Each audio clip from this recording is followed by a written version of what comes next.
Good morning and welcome to Waking Up with Don. Does civility really matter? Are your kids well-mannered? I know when we moved down to Florida, particularly this part of Florida, we were struck at how polite some of the kids were. Yes, ma'am, and yes, sir. And, you know, I think it's something that we need to give some thought to. There's a coarsening of the culture. But I have someone here who's fighting against that coarsening and making sure that your kids and our kids and adults too are staying well-mannered. Speech, it's tough.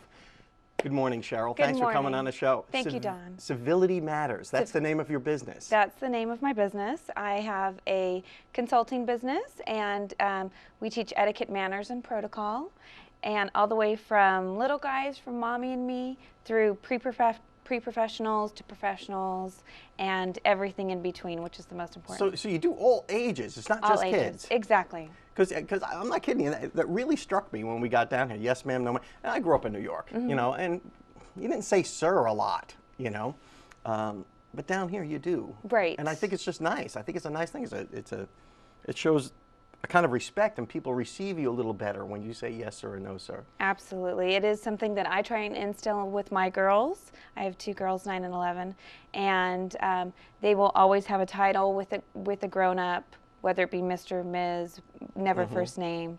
But it is something that we try to instill with the girls. How did you get started in all this? I mean, is it something that you said, hey, we need to do more of this, or what got you started on it? Right. Well, I've always been passionate about etiquette and how we treat people. And at first, I want to let you know the difference between etiquette and manners and protocol. That a lot of times people, you know, hear the word etiquette and you know, they just say it's like pinkies up. Right, yeah. Right. That's not for me. That's not my thing. But I heard a famous quote once that said, "Etiquette is using the right fork, and but manners is not correcting someone when they use the wrong fork, and manners always trumps etiquette." So manners is just making people feel at ease and feel welcome. That's exactly right. And that is our goal of Civility Matters, is to conduct ourselves so that we make people feel comfortable. And sometimes we don't realize the things that we're doing make people feel uncomfortable, perhaps. I always tell my, you know, eating with your feet. You know, I give the that old my trick. little. I haven't done that 100 times. Or just not realizing that what you're doing is making someone feel uncomfortable. So it's really about kindness and civility and decorum. But Cheryl, you know, a lot of people say, hey, I'm in a rush. I'm a busy guy. Sure. I've got a lot of things to do. Sure. Do we have time for etiquette and decorum? I mean, Absolutely, do we? Absolutely. Everything you do, and my students will always say, is there etiquette for this? Is there etiquette for that? There's etiquette for everything, because really, truly, it's just about manners and kindness. So do you have time to open that door for someone? Yes, you do. Do you have time to, you know, all the little things that we do? Do you have time to say hello to someone, give a smile? That's what it's about. It doesn't cost you anything. It doesn't.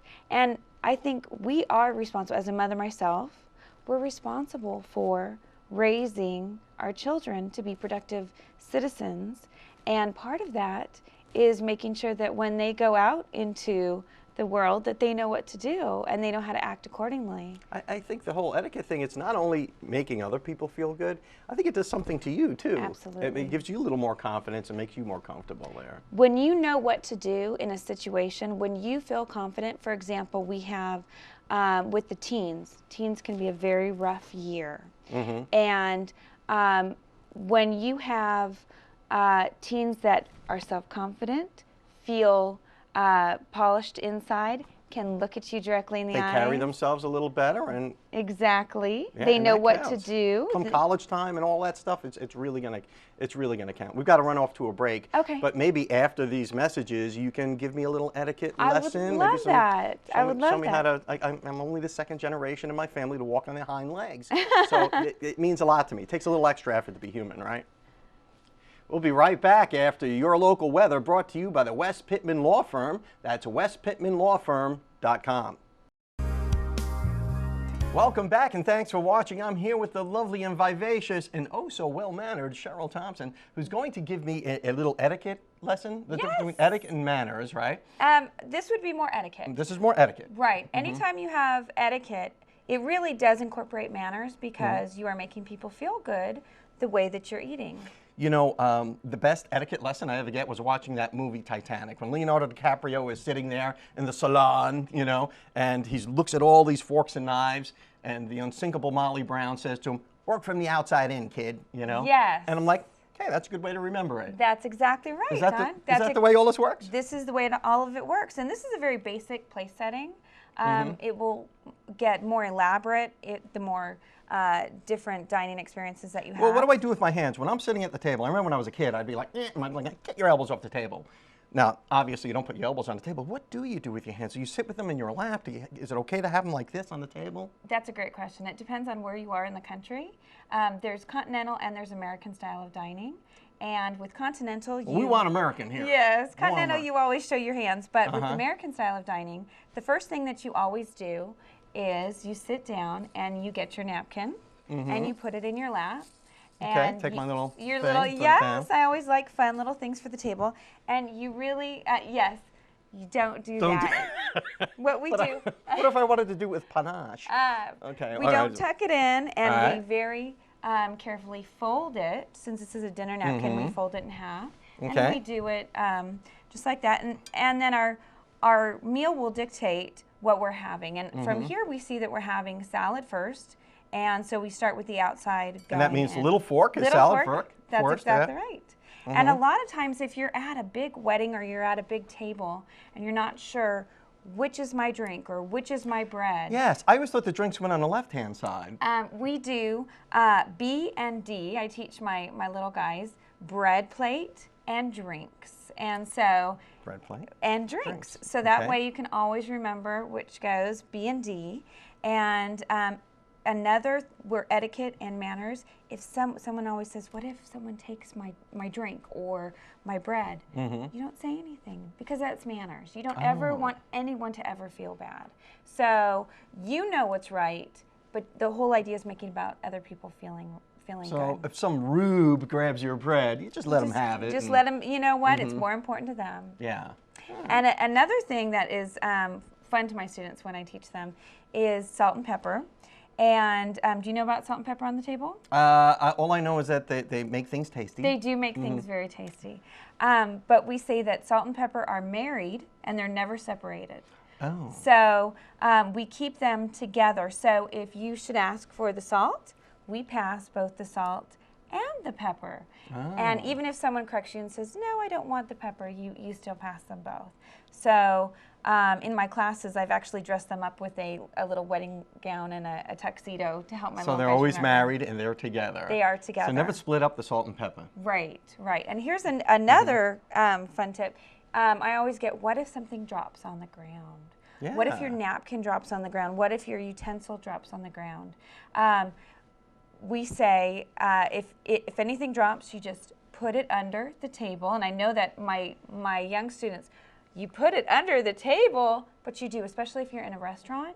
You never want to bring anything from the dirty ground back to the table. So you would just get a replacement from the wait staff. That's exactly right. That's exactly right.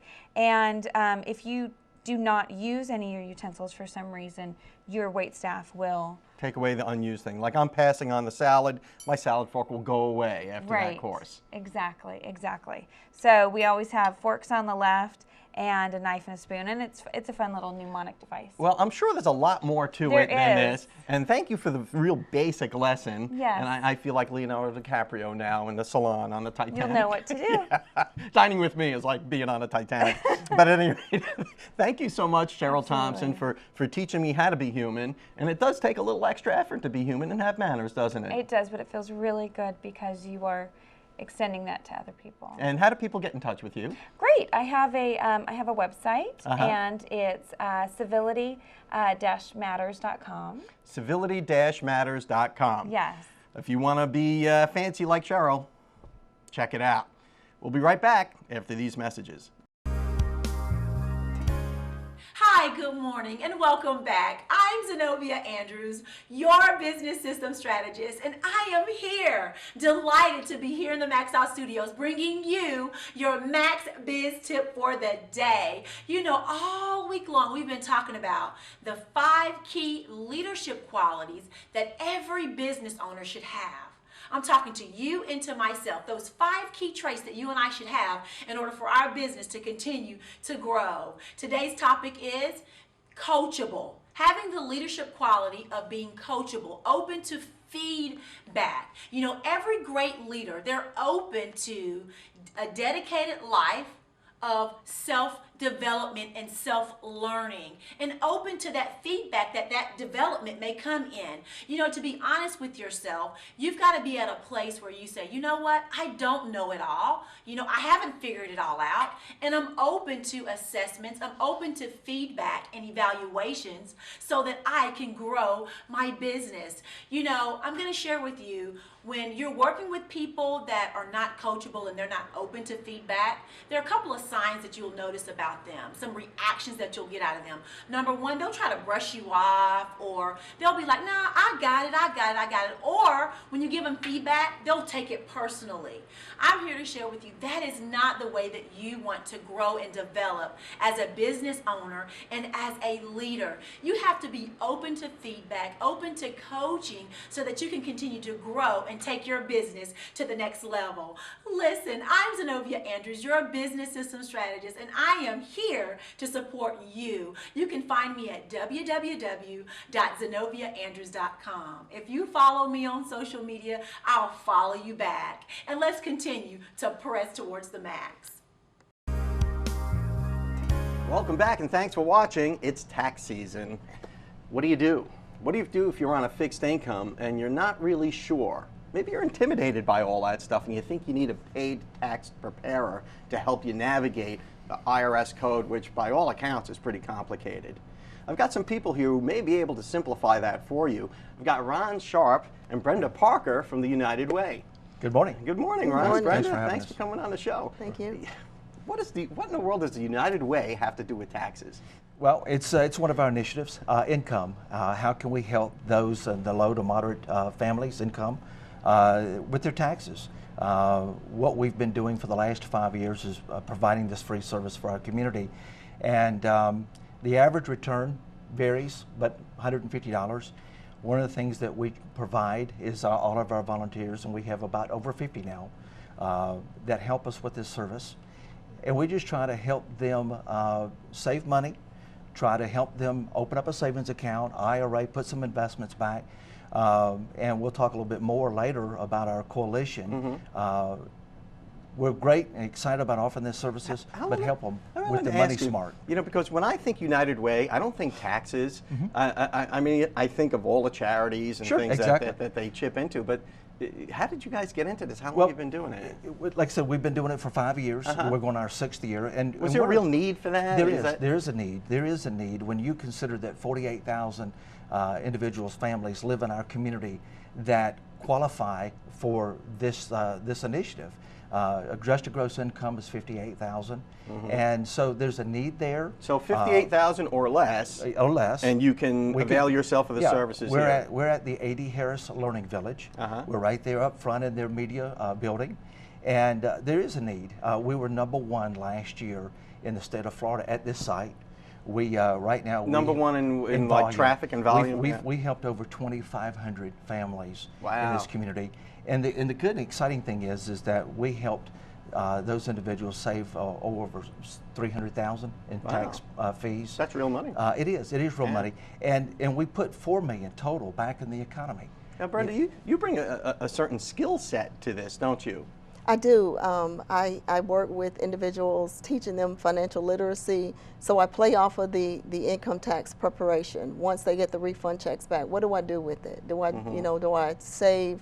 I teach them about managing what they have, so that they don't just go out and just spend it all at one time, but just teach them that you save a little bit. You can spend some, you can save some. So and I do understand, working with finances, about the tax prep and and a lot of individuals that if they don't know that there's someone out there that can prepare their taxes for them, then they may, you know, get taken advantage of. Or, Right. And so I'm a very Yeah, you big see a part lot of that. these payday loan places and all that will say, hey, we'll give you your tax return up front, you know, and let us do the rest for you. And you know somebody's making money somewhere.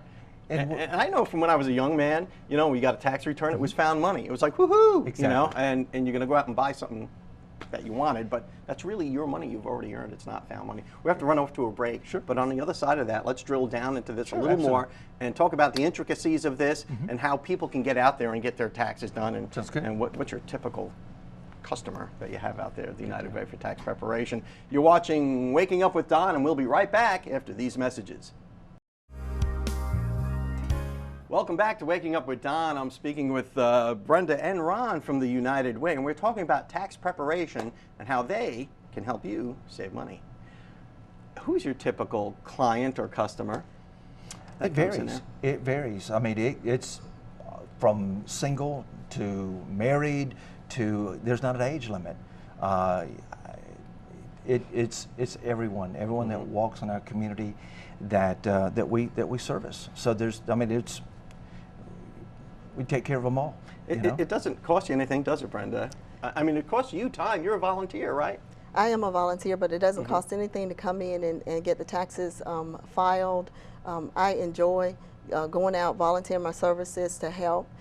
Also, as an extension of the VITA program, I'm a part of the Dollar Smart Coalition, where I teach individuals about financial literacy, giving them tools, resources, training to understand banking, to understand how to manage their funds in a way that's not intimidating to them, because a lot of people are intimidated when you talk about finances, when you think about budgets and not wanting anyone to tell them how to use their money. And so we try to incorporate resources that are available to them so that they can better understand how to manage their money. That's so important too, because a lot of people just, if nobody sits down and teaches you these things, I don't know that the schools are teaching it, you know, how to balance a checkbook and the practical skills it takes to be financially successful in life.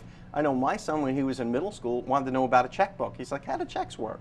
Exactly. And I was like, ooh, it's magic, son. But, you know, I actually, in middle school, we sat down and showed him how to balance a checkbook. He just had a natural curiosity because he'd see his mother paying the bills or whatever, and he just wondered how all that worked. Some people never get that life lesson, do they? That is correct. When I was in school, telling my age here, that, you know, they taught bookkeeping. What's that, about 29? 30, yeah, about that. So they taught bookkeeping, and you don't get that. People don't know how to balance a checkbook, or Ron will say, you know, writing it down. And also, I'm in banking, so it gives me an edge on being able to help. But when someone comes in and says, I'm having a problem with my checkbook, and the first thing I ask, well, did you balance? When was the last time you balanced it? And so they can't tell me. My son, when he was little, had accumulated some birthday money and some allowance money and, you know, piggy bank type stuff. And he was like, I want a bank account. And my wife took him to a local credit union, and they sat him down and said, how can I help you, sir? And he said, I'd like to open a bank account. And it was really cool. And they gave him some little tchotchkes on the way out the door. But he had his little bank book, and he could see his savings grow. Some people don't get that lesson. Maybe you don't come from a household where there are good money managers there. And how do you learn that stuff unless somebody teaches you that? Absolutely. Junior Achievement does a lot of great work in our community, in the school systems, but we're also seeing that graduated, got out of school. We also work with companies. We work with, try to go into the workplace and offer this type of program as well. Let me give you a number real quick. Last year, 26% of the 2,500 that came through our VITA site didn't own a checking account. And what does VITA stand for? VITA stands for Volunteer Income Tax Assistance. Okay. So they're all volunteers. 26%, think about that now. Now, the average individual that does not have a checking account will spend up to $2,000 a year in check cashing fees. Wow. And they don't realize. Yeah, you go to a check cashing place, they charge you a fee. That's $2,000 that could have been in your pocket. Exactly. Or in your savings, gaining interest and working for you. And that's just one of the things that we're trying to do, and that's what we're excited about, the service that we're offering. I do want to share something real quick because we're excited about it. Is again, 61% of our population has less than enough money set aside in savings to care for 2 months. okay, if something happened, lost a job. We've just hooked up with a national other nonprofit called D2D, Doorways to Dreams. You come through our VITA site, let us help you with your taxes free. If you, with a minimum, just a minimum of $50, put it in a savings account, an IRA, or U.S. Treasury bond, you can register into the sweepstakes. There are $100 prizes given away every week, all the way through the tax season, with a $25,000 grand prize. Now, it's a sweepstakes, but we're getting to show initiatives, incentives to putting some money So, Ron, aside. how do people do this? They do this through your website? What's that website again? Well, our website you can do your free taxes online is myfreetaxes.com. myfreetaxes.com. / United Way of NWFL, Northwest Florida. Or come through our VITA site at A.D. Harris Learning Village. We'll help you through it as well. Ron, we're going to have to let that be the last word. Oh, We're I know so it. out of time. I know. I but appreciate it. Thank you so you. much for coming on Thank the show, you. and thanks for the service you're providing to the people of, Thank you. of the area. Appreciate what you do. You've been watching Waking Up with Don. We'll see you next time.